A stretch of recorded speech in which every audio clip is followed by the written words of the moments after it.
வசனம். உபாகமம் 5ஆம் அதிகாரம் 10வது வசனம். என்னிடத்தில் அன்பு கூர்ந்து என் கற்பனைகளை கை கொள்கிறவர்களுக்கோ 1000 தலைமுறை மட்டும் இரக்கம் செய்கிறவராய் இருக்கிறேன். ஹல்லேலூயா. பிரியமானவர்களே, கர்த்தருடைய கற்பனைகளுக்கும் கட்டளைகளுக்கும் நாம் கீழ்ப்படியும் பொழுது, கர்த்தர் மீது அன்பு கூர்ந்து நாம் கர்த்தருக்கு பயந்து நடக்கும் பொழுது, கர்த்தர் நம்மை 1000 தலைமுறை மட்டும் நமக்கு இரக்கம் செய்கிறவராய் இருக்கிறார். இன்றைக்கு பிரியமானவர்களே, இவ்வுலக வாழ்க்கையில் உங்களுக்கு விரோதமாக எழும்புகிற பிரச்சனைகள், சூழ்ச்சிகளை கர்த்தர் நிர்மூலமாக்க வல்லமையுள்ள தேவனாக இருக்கிறார். அது மாத்திரமல்ல, கர்த்தர் மீது அன்பு வைத்து கர்த்தருடைய வார்த்தைகளுக்கு கீழ்ப்படிந்து நடக்கிற உங்களை கர்த்தர் இரக்கம் செய்கிறவராய், உங்களுக்கு பின் வருகிற தலைமுறைக்கு அவர் 1000 தலைமுறை மட்டும் இரக்கம் செய்கிறவராய் இருக்கிறார். 78வது சங்கீதம் 38வது வசனம். அவரோ அவர்களை அழிக்காமல் இரக்கமுள்ளவராய் அவர்கள் அக்கிரமத்தை மன்னித்தார். அவர் தமது உக்கிரம் முழுவதையும் எழுப்பாமல் அநேக தரம் தமது கோபத்தை விலக்கிவிட்டார். ஹல்லேலூயா. பிரியமானவர்களே, தாவீது விதமாக சொல்லுகிறார், கர்த்தராகிய இயேசு கிறிஸ்து நம்முடைய பாவத்திற்காக ஜீவ பலியாக சிலுவையில் தம்மை தாமே ஒப்பு கொடுத்தார். நம்முடைய பாவங்கள், அக்கிரமங்கள் நீங்க நம்மை சுத்திகரிக்கும் பொருட்டாக அவர் தம்மையே ஜீவ பலியாக ஒப்பு கொடுத்தார். பிரியமானவர்களே, அவருடைய இரத்தத்தினால் அவர் நம்முடைய பாவங்களை கழுவி நம்மை பரிசுத்தவானாய் மாற்றினார். பரிசுத்த ஆவியானவர் நமக்குள் வாசம் செய்து நமக்கு ஒரு தேற்றவாளனாக, துணையாக பரிசுத்த ஆவியானவர் நம்மோடு கூட இருந்து சகல சத்தியத்தையும் குறித்து நமக்கு போதித்து நம்மை வழிநடத்தி செல்லுகிறார். பிரியமானவர்களே, நாம் ஒவ்வொருவரும் கர்த்தராகிய இயேசு கிறிஸ்துவின் இரத்தத்தினால் பரிசுத்தமாக்கப்பட்டிருக்கிறோம். ஆகவே நம்முடைய வாழ்க்கையில் நம்ம செய்த பழைய பாவங்களின் நிமித்தமாக நாம் அழிந்து போகாதபடிக்கு கர்த்தராகிய தேவனுடைய இரக்கத்தினால் நம்முடைய பாவங்களை, அக்கிரமத்தை மன்னித்தார். ஹல்லேலூயா. பிரியமானவர்களே, தாவீது விதமாக சொல்லுகிறார், உமது கோபத்தையும் உக்கிரத்தையும் நீர் விலக்கி விட்டீர் என்று. ஹல்லேலூயா. இன்றைக்கு பிரியமானவர்களே, நம்முடைய வாழ்க்கையில பல விதமான பழைய பாவங்களை நம்ம செய்திருப்போம்.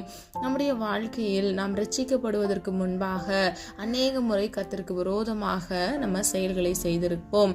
ஆனால் கர்த்தராகிய தேவன் நம் ஒவ்வொருவரையும் சுத்தவானாய் அவர் தம்முடைய பரிசுத்த இரத்தத்தினாலே சுத்திகரித்திருக்கிறார். பிரியமானவர்களே, அவருடைய இரக்கங்களுக்கு முடிவே இல்லை. ஆதார வசனம் புலம்பல் 3ஆம் அதிகாரம் 22வது வசனம். நாம் நிர்மூலமாகாதிருக்கிறது கர்த்தருடைய கிருபையே, அவருடைய இரக்கங்களுக்கு முடிவில்லை. ஹல்லேலூயா.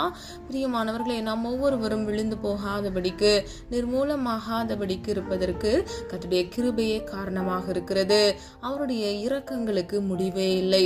பிரியமானவர்களே, கர்த்தர் தமது அன்பினாலே, நீங்காத மனதுருக்கத்தினாலே, இரக்கங்களினாலே நம்மை அவர் வழிநடத்தி கொண்டிருக்கிறார். அவர் நம்மை பாதுகாக்கிறார். எத்தனையோ இன்னல்கள், பிரச்சனைகள் நம்முடைய வாழ்க்கையில் வந்த பொழுதும் கர்த்தராகிய தேவன் நம்மோடு கூட இருந்து நம்மை வழிநடத்தி செல்லுகிறார். பிரியமானவர்களே, மனுஷன் அன்பு மாறி போகும், மாறாத அன்பு இயேசுவின் அன்பு. 145வது சங்கீதம் 9வது வசனம். கர்த்தர் எல்லார் மேலும் தயவுள்ளவர், அவர் இரக்கங்கள் அவருடைய எல்லா கிரியைகளின் மேலும் உள்ளது. ஹல்லேலூயா. பிரியமானவர்களே, கர்த்தர் செய்கிற ஒவ்வொரு காரியங்கள் மீதும் அவருடைய மகா பெரிய இரக்கம் இருக்கிறது. ஆகவே பிரியமானவர்களே, நம் எல்லோரும் மீதும் தயவுள்ள தேவனாக இருக்கிற கர்த்தராகிய தேவனுடைய கற்பனைகளுக்கும் வார்த்தைகளுக்கும் கீழ்ப்படிந்து நாம் நடக்கும் பொழுது, அவர் மீது அன்பு வைத்து அதை நாம் செய்யும் பொழுது, கர்த்தராகிய தேவன் நமக்கு மாத்திரமல்ல, நமக்கு பின் வருகிற 1000 தலைமுறைகளுக்கு அவர் இரக்கம் செய்கிறவராகவே இருக்கிறார். ஹல்லேலூயா. பிரியமானவர்களே, நம்ம சுய சித்தம் செய்யாதபடிக்கு கீழ்ப்படியத்தக்க கர்த்தருடைய சமூகத்துல ஜெபித்து நாம் அவரிடத்திலிருந்து கிருபை மூலமாக அதை நாம் பெற்றுக்கொள்ள வேண்டும். பிரியமானவர்களே, நம்ம சொந்த முயற்சியினால நம்மளால எதுவுமே செய்ய முடியாது, நம்மளால எழுந்து நிற்க கூட முடியாது. ஆனால் கர்த்தராகிய தேவன் நம்மோடு கூட இருந்து அவர் நமக்கு தருகிற கிருபையின் நிமித்தமாக மாத்திரமே நாம் ஒவ்வொருவரும் இவ்வுலக வாழ்க்கையில் வாழ்ந்து கொண்டிருக்கிறோம். பிரியமானவர்களே, கர்த்தர் நம்முடைய அப்பத்தையும் தண்ணீரையும் ஆசீர்வதித்திருக்கிறார். இன்றைக்கு உங்க வாழ்க்கையில அநேக தேவைகளோடு நீங்க காணப்படலாம். சில பேர் அற்புதத்திற்காக இந்த காணொலியை கேட்டுக்கொண்டிருக்கலாம். சில பேர் உங்க வாழ்க்கையில ஒரு அதிசயம் நடக்க வேண்டும் என்று நீங்க நெடுநாள் கர்த்தருடைய சமூகத்துல காத்திருந்து ஜெபித்திருக்கலாம். எதுவாக இருந்தாலும் பிரியமானவர்களே, கர்த்தராகிய தேவன் அதை செய்ய வல்லவர். நாம் ஆராதிக்கிற ஜீவனுள்ள தேவனால் செய்யக்கூடாத அதிசயமான காரியம் ஒன்று இந்த உலகத்தில் இல்லவே இல்லை. அவர் சொல்லாகும், அவர் கட்டளையிட நிற்கும். பிரியமானவர்களே, நீ விசுவாசித்தால் தேவனுடைய மகிமை காண்பாய் என்று வேதம் சொல்லுகிறது. இன்னைக்கு கர்த்தர் மீது உங்கள் விசுவாசத்தை வைத்து கர்த்தருடைய வார்த்தைக்கு கீழ்ப்படிந்து அவர் மீது மாத்திரம் நீங்கள் அன்பு செலுத்தும் பொழுது கர்த்தர் ஆகிய தேவன் 1000 தலைமுறை மட்டும் உங்களுக்கு இரக்கம் செய்வார். மனிதன் மீது உங்க அன்பு இருக்கிறத காட்டிலும் முதலாவது உங்க வாழ்க்கையில கர்த்தருக்கு முக்கியத்துவத்தை கொடுங்க. கர்த்தர் உங்களுடைய வாழ்க்கையில உங்களுக்கான ஆசீர்வாதத்தையும் தேவைகளையும் கர்த்தர் சந்தித்து நீங்கள் நெடுநாள் கர்த்தருடைய சமூகத்தில் காத்திருந்து ஜெபித்த ஒவ்வொரு காரியங்களிலும் அதிசயத்தையும் அற்புதத்தையும் காண கிருபை செய்வார். ஹல்லேலூயா. பிரியமானவர்களே, அவர் இரக்கத்தின் தேவன், அவர் இரக்கத்தின் ஐஸ்வர்யர். நம்ம எல்லாரும் ஒரு மனதாக இணைந்து ஜெபிப்போமா? அன்பின் பிதாவே, அப்பா, எங்களை கரத்தில் ஒப்பு கொடுக்கிறோம். அறிந்தும் அறியாமல் செய்த தவறுகளை மன்னிங்க. குற்றங்கள் குறைகள் உண்டப்பா, தயவாய் மன்னிங்க. நீர் விரும்புகிற பரிசுத்தம் வேண்டும். உமக்கு பிரியமானதை செய்ய உடைய பிள்ளைகளுக்கு கற்றுக் கொடுங்க. உனக்கு பாக்கியமும் நன்மையும் உண்டாயிருக்கும் என்று சொன்ன வசனத்தின்படி ஒவ்வொரு பிள்ளைகளையும் பாக்கியத்தினாலும் நன்மையினாலும் ஆண்டவரே பிள்ளைகளை திருப்தி ஆக்குங்க தகப்பனே. அது மாத்திரமல்ல, நீர் எல்லார் மேலும் ஆண்டவரே எப்பொழுதும் தயவுள்ள தேவனாக இருக்கிறீர். ஆண்டவரே, உடைய நீங்காத உருக்கமான இரக்கத்தினால் ஒவ்வொரு பிள்ளைகளையும் இயேசுவின் நாமத்தினால் ஆசீர்வதிக்கும்படியாய் ஜெபிக்கிறேன். ஆண்டவரே, இவர்களை மாத்திரமல்ல, இவர்களுக்கு பின்வருகிற 1000 தலைமுறைக்கும் ஆண்டவரே அப்பா நீர் இரக்கம் செய்ய வேண்டும். அப்பா ஆண்டவரே, இரக்கத்தின் தேவனே அப்பா, உன் மீது அன்பு வைத்து உம்முடைய வார்த்தைகளுக்கு கற்பனைகளுக்கு கீழ்ப்படிந்து நடக்க இயேசுவின் நாமத்தினால் கிருபை செய்யுங்க. ஒவ்வொரு பிள்ளைகளையும் ஆசீர்வதிங்கப்பா. பிள்ளைகள் கையிட்டு செய்கிற ஒவ்வொரு காரியங்களையும் ஆசீர்வதிங்க தகப்பனே. இந்த நாள்ல முழுவதும் ஆண்டவரே கண்மணி போல் பிள்ளைகளை பாதுகாத்துக் கொள்ளுங்க ஆண்டவரே.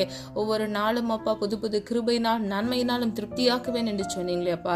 இந்த நாளுக்குரிய எல்லா தேவைகளை கர்த்தர் சந்தித்து ஒவ்வொரு பிள்ளைகளையும் இயேசுவின் நாமத்தினால் ஆசீர்வதிக்கும்படியாய் ஜெபிக்கிறேன். நீர் அப்படியே செய்கிறதற்காக நன்றி.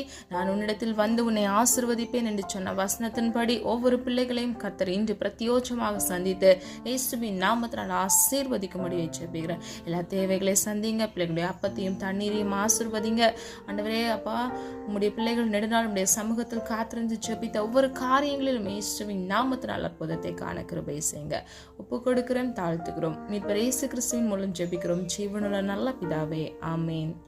கர்த்தராகிய தேவன் தாமே உங்களுடைய வாழ்க்கையை வெளிச்சமாய் மாற்றி காத்திருக்கிற உங்கள் ஒவ்வொருவருக்கும் கர்த்தர் இரக்கமுள்ள தேவனாக உங்கள் ஒவ்வொருவரையும் ஆசீர்வதித்து பாதுகாப்பாராக.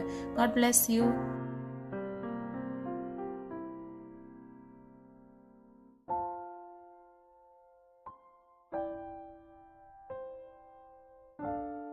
இந்த வீடியோ உங்களுக்கு பிடிச்சிருந்துச்சுன்னா லைக் பண்ணுங்க, சப்ஸ்கிரைப் பண்ணுங்க மற்றும் பெல் ஐகான் கிளிக் பண்ணுங்க, ஷேர் பண்ணுங்க.